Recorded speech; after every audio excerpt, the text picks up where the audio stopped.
Hi guys, మీ షాప్కి వెళ్ళి eggs తీసుకుంటున్నారా? తీసుకుంటే చాలా జాగ్రత్తగా చూడండి. ఎందుకంటే ఈరోజు నేను షాప్కి వెళ్ళి ఎగ్స్ తీసుకొని వచ్చి బాయిల్ చేసి పైన పెంకు తీస్తే చూడండి అది ఏ కలర్లో కనిపిస్తుందో, ప్యూర్ పింక్ కలర్లో కనిపిస్తుంది. నార్మల్గా కొనేటప్పుడు మాత్రం నార్మల్గానే ప్యూర్ వైట్గానే కనిపించింది, కానీ బాయిల్ చేసేసరికి కలర్ చేంజ్ అయిపోయింది. అసలు ఏంటి దాన్ని కట్ చేసి చూస్తే లోపల కూడా నార్మల్ ఎగ్కి ఎలా ఉండిదో అలానే ఇక్కడ లోపల కూడా పింక్ కలర్లోనే, ఎల్లో కలర్లోనే ఉంది. కానీ అసలు ఇదేంటి, అసలు ప్లాస్టికా లేకపోతే ఏంటి ఏంటి ఏం అర్థం కావట్లా.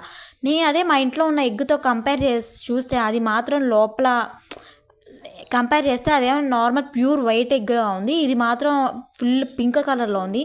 సర్లే అని చెప్పి నార్మల్గా అదే షాప్లో నుంచి తెచ్చిన ఇంకో ఎగ్ కట్ చేసి చూస్తే ఇదేమో గ్రీన్ కలర్లో ఉంది. అసలు ఇదేంటో ఏంది, అసలు తింటే ఏమైంది ఏంటో కూడా తెలియదు. ఇది బాయిల్ చేసాం కాబట్టి కనిపిస్తుంది, అదే బాయిల్ చేయకుండా నార్మల్గా ఆమ్లెట్ వేసుకొని తింటే అసలు ఏంటి పరిస్థితి. సో ఎగ్స్ కొనేటప్పుడు కొంచెం జాగ్రత్త. ఎగ్స్ ఆమ్లెట్ తినేవాళ్ళు మీరే జాగ్రత్త. ఈ వీడియో నచ్చినట్లయితే లైక్, షేర్, కామెంట్, సబ్స్క్రైబ్.